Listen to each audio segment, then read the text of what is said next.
اعوذ باللہ من الشیطان الرجیم، بسم اللہ الرحمن الرحیم۔ آج کا ہمارا ٹاپک ہے ناسخ و منسوخ۔ تو اس میں ہم ناسخ و منسوخ کی لغوی تعریف پڑھیں گے، پھر نسخ کے اوپر عقلی اور نقلی ثبوت پیش کریں گے، پھر نسخ کے بارے میں جو متقدمین اور متاخرین کا اصلاحات ہے وہ پڑھیں گے، اور پھر آخر میں متقدمین اور متاخرین کے نزدیک کتنی کتنی آیات منسوخ ہے۔ تو میں شروع کرتا ہوں۔ پہلا نسخ کی تعریف پڑھتے ہیں۔ نسخ کی لغوی معنی ہے مٹانا اور ازالہ کرنا۔ آپ اپنے ساتھ نوٹ کرتے جائیے۔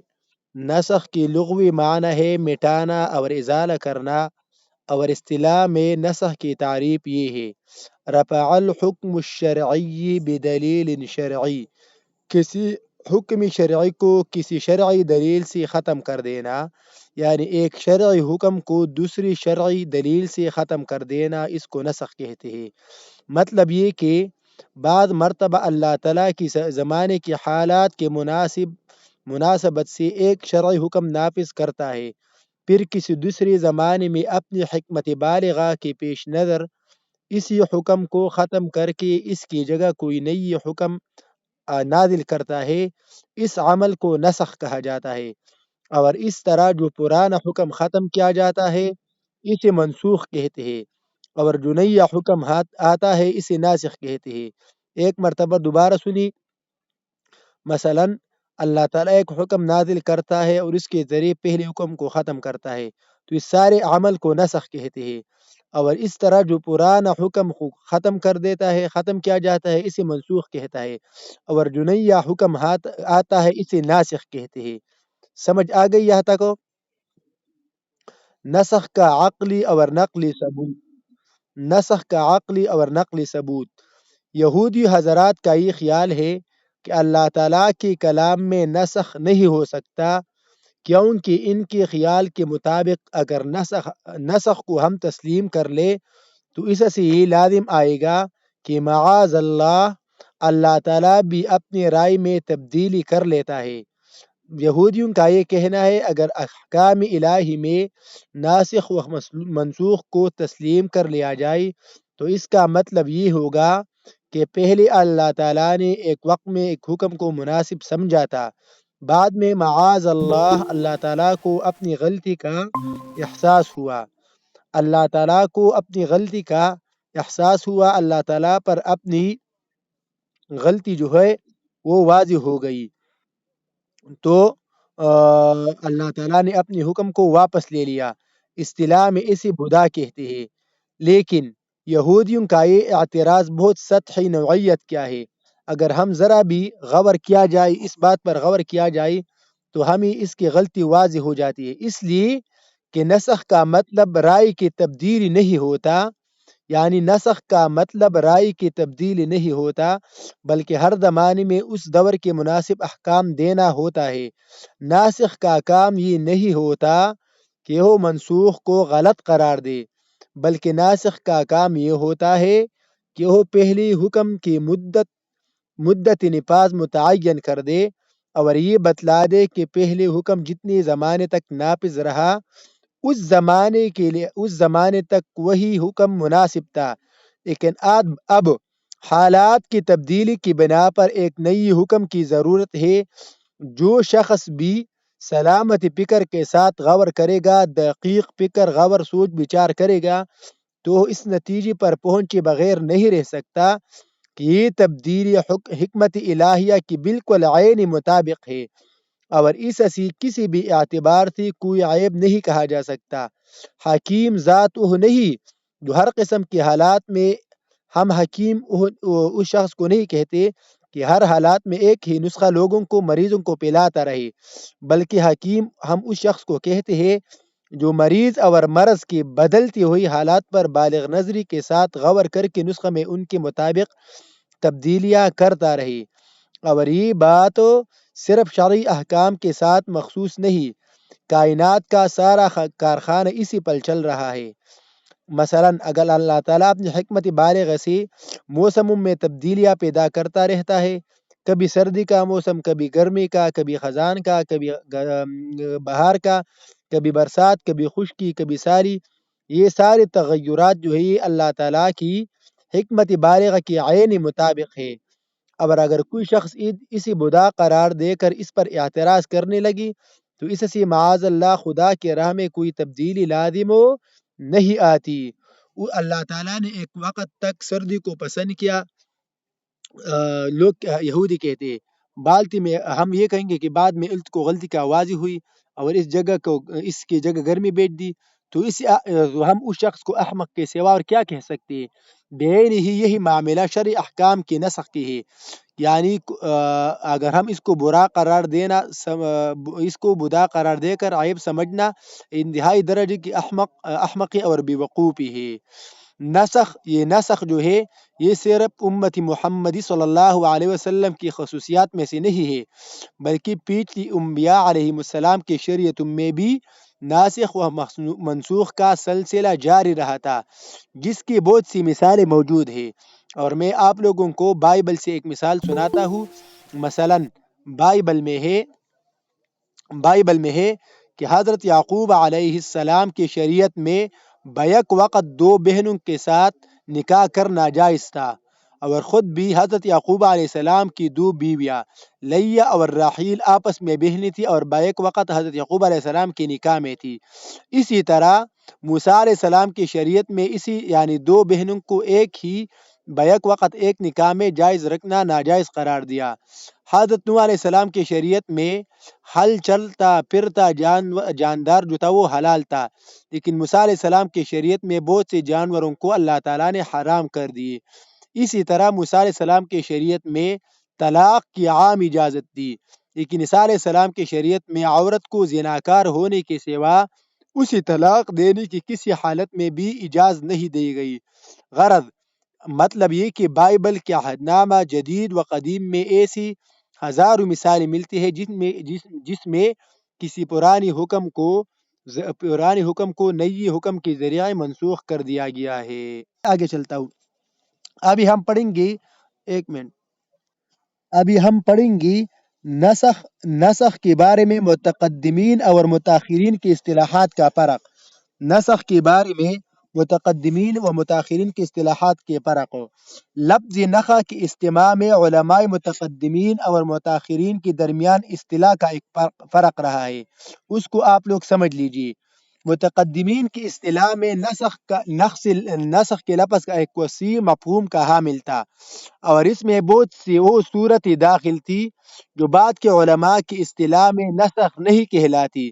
مثلا متقدمین کے نزدیک عام کی تخصیص اور مطلق کی تقیید وغیرہ بھی نسخ کے مفہوم میں داخل تھی۔ چنانچہ اگر ایک آیات میں عام الفاظ استعمال کی گئی ہے اور دوسری میں انہیں کسی خاص صورت سے مخصوص کر دیا گیا تو علماء مقدمین پہلی آیت کو منسوخ اور دوسری آیت کو ناسخ قرار دیتے ہیں، جس کا مطلب یہ نہیں ہوتا کہ پہلا حکم بالکلیہ ختم ہو گیا یعنی مکمل طور پر ختم ہو گیا، بلکہ اس کا مطلب یہ ہوتا ہے کہ پہلی آیت سے جو عام حکم سمجھ میں آ رہا تھا دوسری آیت نے اس عام حکم کو ختم کر دیا۔ مثلا میں آپ کو ایک مثال دیتا ہوں۔ قرآن کریم میں ارشاد ہے وَلَا تَنْكِحُوا الْمُشْرِكَاتِ حَتَّى يُؤْمِنَّ، مشرک عورتوں سے نکاح نہ کرو یہاں تک کہ وہ ایمان لے آئے۔ اس آیت میں مشرک عورتوں کا لفظ عام ہے، اور اس سے بظاہر یہ معلوم ہوتا ہے کہ ہر قسم کی مشرک عورتوں سے نکاح حرام ہے، خواہ وہ عورتی بت پرست ہو یا اہلی کتاب۔ لیکن ایک دوسری آیت میں ارشاد ہے والمحصنات من الذین اوتوا الکتاب، اور تمہارے لیے حلال ہے اہلی کتاب میں سے باعفت یعنی پاک دامن عورتی۔ تو اس آیات سے معلوم ہوا کہ پہلی آیت میں مشرک عورتوں سے مراد وہ مشرک عورت ہی تھی جو اہلی کتاب نہ ہو، لہذا دوسری آیت نے پہلی آیات کی عام الفاظ میں تخصیص پیدا کر دی اور یہ بتا دیا کہ ان الفاظ سے مراد مخصوص قسم کی مشرک عورتیں ہیں۔ متقدمین اس کو بھی نسخ کہتے ہیں اور پہلی آیت کو منسوخ اور دوسری کو ناسخ فرما دیتے ہیں۔ اس کے برخلاف متاخرین کی نسخ کا مفہوم، متاخرین علماء کی نزدیک نسخ کا مفہوم تو متاخرین کی نزدیک نسخ کا مفہوم اتنا وسیع اور کھلا نہیں، وہ صرف اس صورت کو نسخ قرار دیتے ہیں جس میں سابق آیت کا حکم مکمل طور پر ختم کر دیا گیا ہو، یعنی محض عام میں تخصیص یا مطلق میں تقید پیدا ہو جائے تو متاخرین اس کو نسخ نہیں کہتے۔ چنانچہ جو میں نے اوپر مثال دیا تھا، یہ متاخرین کے نزدیک اس آیات میں نسخ نہیں ہوا، کیونکہ اصل حکم یعنی مشرک عورت ان سے نکاح کی ممانعت بدستور باقی ہے۔ ہاں، صرف اس اوپر والے آیات جو میں نے آپ لوگوں کو سنا دیا، دوسری آیات سے یہ واضح ہو گیا کہ پہلی آیت کا مفہوم اتنا عام نہیں تھا کہ اس میں اہلی کتاب عورت ہی بھی داخل ہو جائے، بلکہ وہ صرف غیر اہلی کتاب کے ساتھ مخصوص تھی۔ تو اصطلاح کی اس فرق کی وجہ سے، اصطلاح متاخرین اور متقدمین کی اصطلاح کی اس فرق کی وجہ سے، متقدمین کی نزدیک قرآن کریم میں منسوخ آیات کی تعداد بہت زیادہ تھی، اور وہ معمولی فرق کی وجہ سے ایک آیات کو منسوخ اور دوسری کو ناسخ قرار دیتے، لیکن متاخرین کی اصطلاح کے مطابق منسوخ آیات کی تعداد بہت کم ہے، اور اس میں مزید تفصیل کے لیے آپ الاتقان فی علوم القرآن کا مطالعہ کر سکتے ہیں۔ ابھی ہم پڑھیں گی قرآن مجید میں نسخ کی بحث، کہ قرآن مجید میں نسخ کی بحث کیا ہے۔ تو اس بات پر تو تمام امت کی کسی فرد کا اختلاف نہیں کہ شرع احکام نسخ کا سلسلہ پچھلی امتوں کے وقت سے جاری رہا، اور امت محمدیہ میں بہت سے احکام منسوخ ہوئے ہیں۔ مثلا پہلی حکم یہ تھا کہ نماز میں بیت المقدس کے طرف رخ کر کے نماز پڑھی جائے، بعد میں اس حکم کو منسوخ کر کے کعبہ کی طرف رخ کرنے کا حکم دیا گیا۔ اس میں مسلمانوں میں سے کسی کا اختلاف نہیں، لیکن اس میں آراء کا کچھ اختلاف ہے کہ قرآن مجید میں نسخ ہوا ہے یا نہیں۔ دوسری الفاظ میں آپ کو سمجھاتا ہوں کہ کیا قرآن کریم میں کوئی ایسی آیات موجود ہے جس کا حکم منسوخ ہو چکا ہے اور اس کی تلاوت اب بھی کی جاتی ہے۔ دوسرے الفاظ میں سمجھی کہ کیا قرآن کریم میں اب بھی کوئی ایسی آیات موجود ہے جس کا حکم منسوخ ہو چکا ہے اور اس کی تلاوت اب بھی کی جاتی ہے۔ تو جمہور اہل سنت کا مسلک یہ ہے، جمہور کا مسلک میں ابھی آپ کو بتا رہا ہوں، جمہور اہل سنت کا مسلک یہ ہے کہ قرآن کریم میں ایسی آیات موجود ہے جن کا حکم منسوخ ہو چکا ہے اور تلاوت اس کا اب بھی باقی ہے۔ لیکن معتزلہ حضرات میں، معتزلہ جو ایک فرقہ ہے، ان میں سے ابو مسلم اصفہانی کا یہ کہنا ہے کہ قرآن کریم کی کوئی آیات منسوخ نہیں ہوئی بلکہ تمام آیات اب بھی واجب العمل ہے۔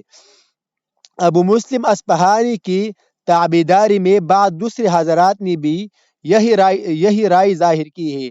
چنانچہ ہمارے موجود زمانے میں بعض تجدد پسند حضرات اس کے قائل ہے، چنانچہ جن آیات میں نسخ معلوم ہوتا ہے یہ حضرات ان آیات کی ایسی تشریح کرتے ہیں جس سے نسخ تسلیم نہ کرنا پڑے، لیکن اصل حقیقت یہ ہے کہ دلائل کے لحاظ سے ان کی بات کمزور ہے، اور اس اختیار کرنے کے بعد بعض قرآنی آیات کی تفسیر میں ایسی تعویل کرنی پڑتی ہے جو اصولی تفسیر کی بالکل برخلاف ہے۔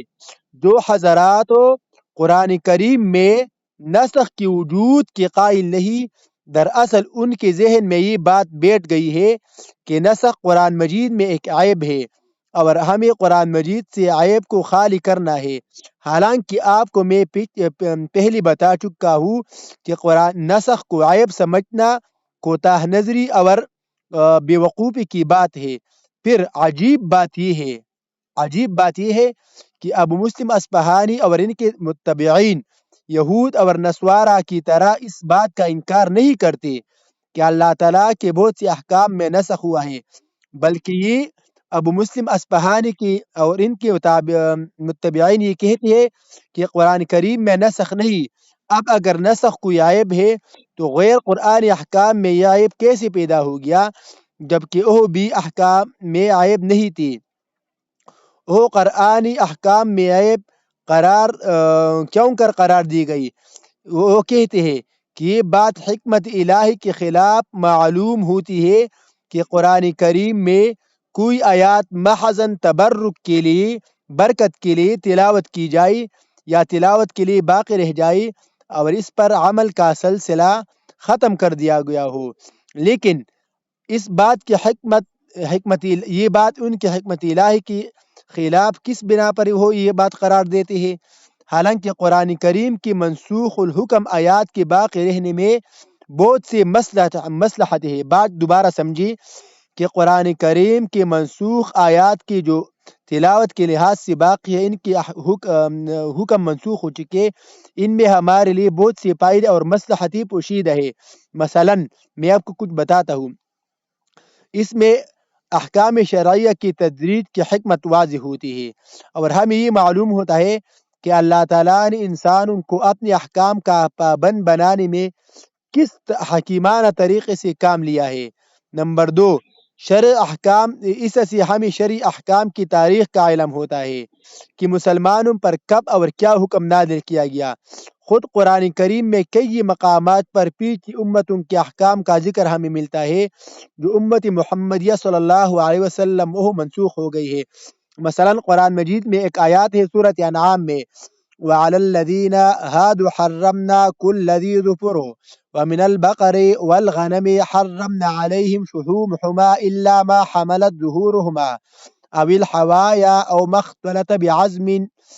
اور اس کا ترجمہ یہ ہے کہ یہود پر ہم نے تمام ناخن والے جانوروں کو حرام کر دیے تھی، اور گائے اور بکری کی اجزاء میں سے ان دونوں کی چربیاں ہم نے ان پر حرام کر دی تھی، مگر وہ چربی جو ان دونوں کی پشت پر یا آنتم میں لگی ہو یا جو ہڈی سے ملی ہوئی ہو۔ اب اس آیات سے یہ بات ظاہر ہوتا ہے کہ اللہ تعالیٰ نے ایک منسوخ حکم کا تذکرہ اس لیے فرمایا کہ اس سے عبرت اور مواعظت حاصل کی جائے۔ اگر قرآن کریم میں ہم بعض آیات کو منسوخ الحکم آیات کی تلاوت اس مقصد کے لیے باقی رکھی گئی تو اس میں کون سی بات حکمت الہیہ کے خلاف ہے؟ لہذا حقیقت یہ ہے کہ جو حضرات قرآن کریم میں نسخ کے قائل نہیں، وہ ان آیات کو بنیاد مفروضہ ہی سر سے غلط ہے جس پر انہوں نے اپنی نظری کی ساری عمارت کھڑی کی ہے۔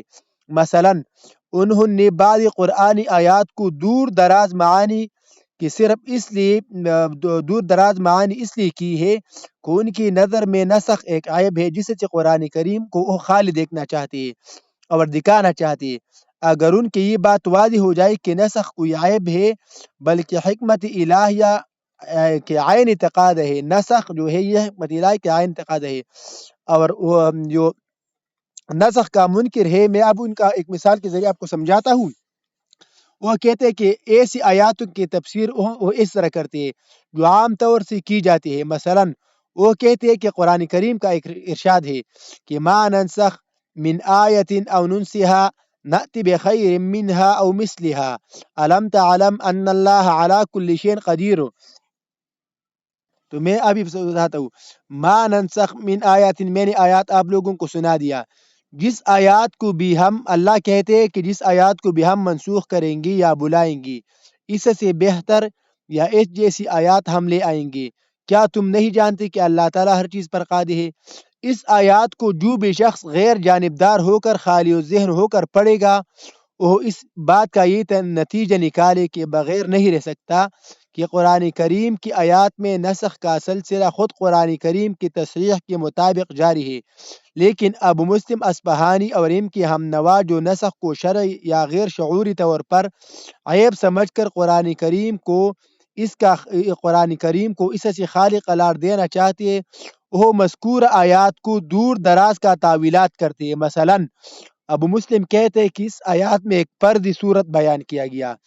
ابو مسلم اصفہانی کہتے ہیں کہ ما ننسخ من آیات والا آیات میں ایک فردی صورت بیان کیا گیا، اور وہ مطلب یہ ہے کہ اگر بالفرض ہم نے کسی آیات کو منسوخ کیا تو اس سے بہتر یا اس جیسی آیات ہم نازل کریں گے۔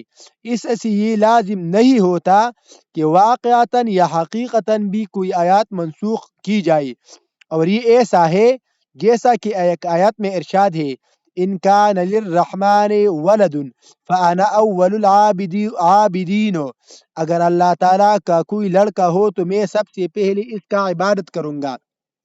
اسی طرح جس طرح اللہ تعالیٰ کا کوئی بیٹا نہیں، تو اسی طرح اللہ تعالیٰ نے کسی آیات کو بھی منسوخ قرار نہیں دیا۔ اور یہ آپ نامہ ایک بند کری بھائی۔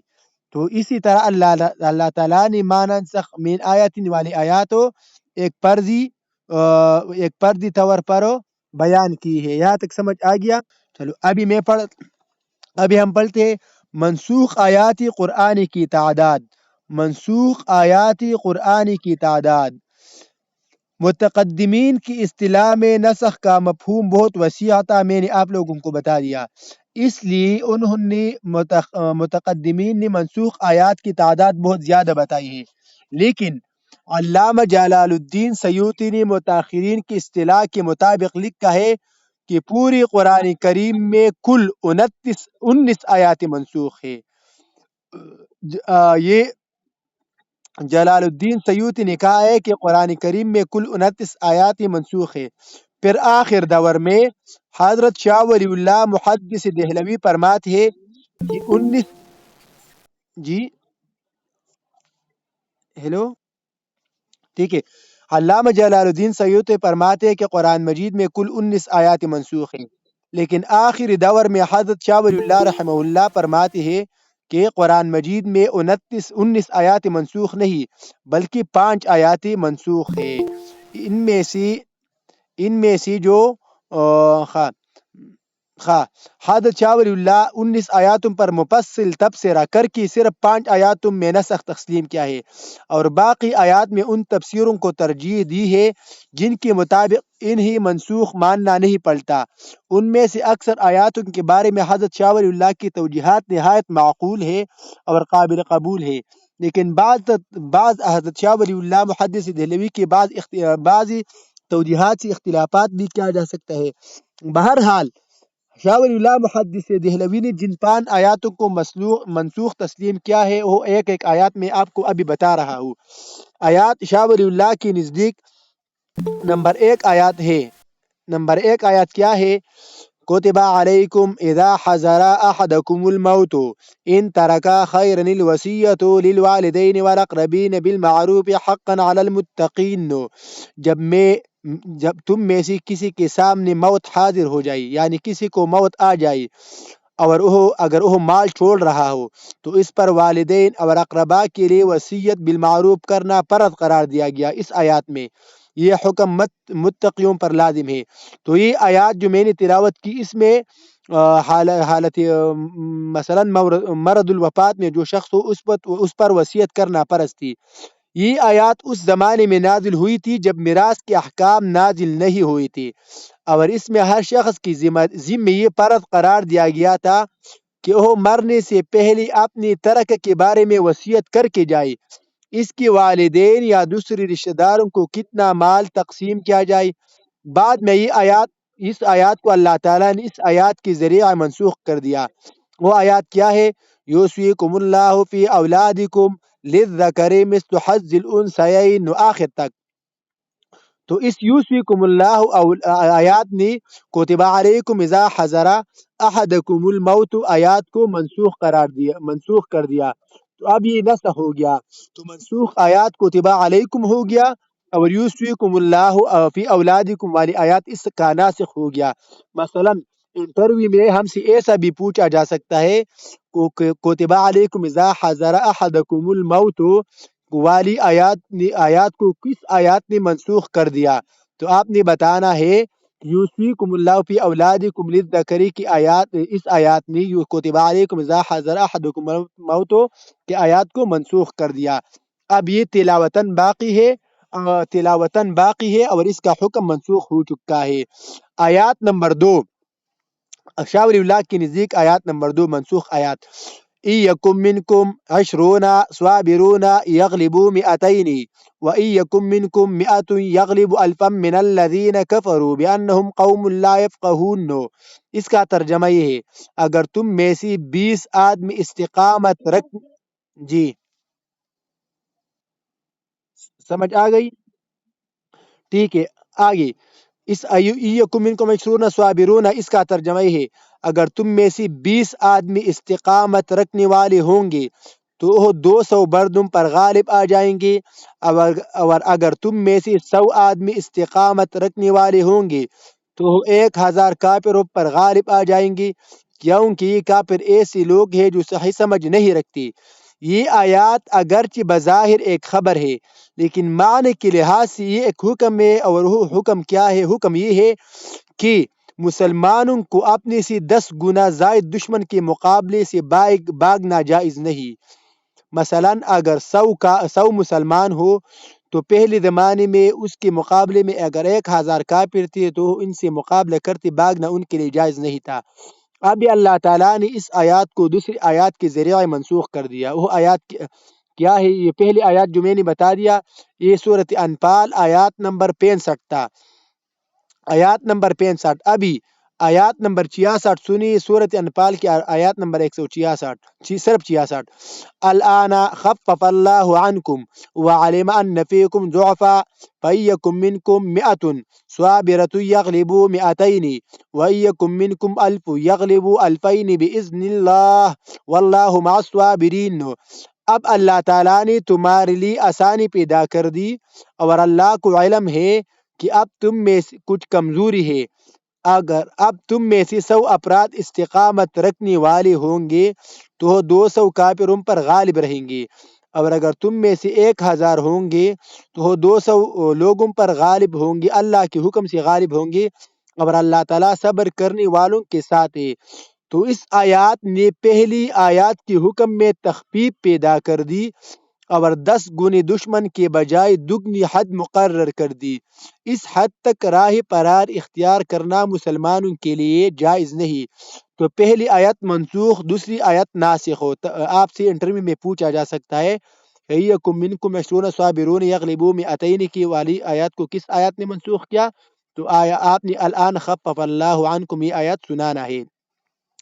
تیسری آیت کیا ہے؟ تیسری آیت یہ ہے لا يحل لك النساء من بعد ولا ان تبدل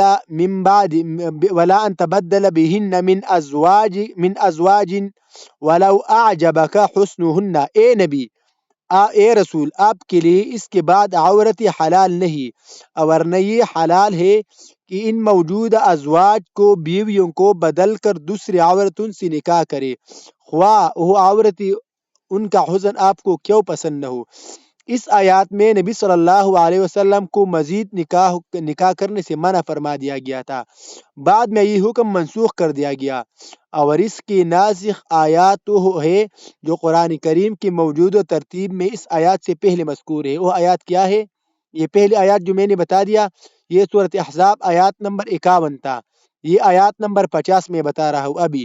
یا ایھا النبی انا احللنا لک ازواجک اللاتی آتیت اجورہن۔ اے نبی، ہم نے آپ کے لیے آپ کے وہ ازواج حلال کر دی جنہیں آپ نے ان کا مہر دیا ہو۔ تو پہلی والی آیت منسوخ ہو اور دوسری والی آیت ناسخ ہو۔ لیکن ابھی آپ ایک بات سن لیجیے کہ شاہ ولی اللہ محدث دہلوی کا کہنا ہے کہ اس کے ذریعہ سابقہ ممانعت منسوخ ہو گئی، لیکن حقیقت یہ ہے کہ اس آیات میں نسخ یقینی طور پر ثابت نہیں، بلکہ اس کے وہ تفسیر بھی بڑی حد تک بے تکلف اور سادہ ہے جو حافظ ابن جریر طبری نے اختیار کی ہے۔ یعنی وہ تفسیر یہ ہے کہ یہ دونوں آیات اپنی موجودہ ترتیب کے مطابق ہی نازل ہوئی۔ یا ایھا النبی انا احللنا لک ازواجک، یہ آیات نمبر 50 ہے سورۃ احزاب کی، اور دوسری آیات جو تھی لا یحل لک النساء وہ آیات نمبر 51 ہے، اور وہ اصل میں وہ اس کو منسوخ نہیں مانتی۔ ٹھیک ہے، چوتھی آیات ہے یا ایھا الذین آمنوا اذا ناجیتم الرسول فقدموا بین یدی نجواکم صدقہ ذلک خیر لکم واطہر فإن لم تجدوا فإن اللہ غفور رحیم۔ سورۃ المجادلہ آیات نمبر 12۔ ترجمہ: اے ایمان والاو، جب تم کو رسول اللہ صلی اللہ علیہ وسلم سے سرگوش یعنی بات کرنی ہو تو بات کرنے سے پہلے کچھ صدقہ دیا کرو، یہ تمہارے لیے باعث خیر و طہارت ہی ہے۔ پھر اگر تمہارے پاس صدقہ کرنے کے لیے کچھ نہ ہو تو اللہ تعالیٰ تمہیں بخشنے والا اور بڑا مہربان ہے۔ اب اس آیات کو کس آیات نے منسوخ کر دیا؟ تو اس آیات کو اس آیات نے منسوخ کر دیا۔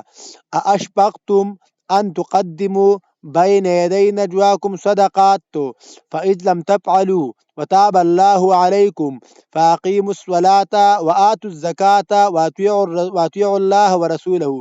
کیا تم اس بات سے ڈر گئی کہ تم اپنی سرگوشی سے پہلے صدقہ پیش کرو؟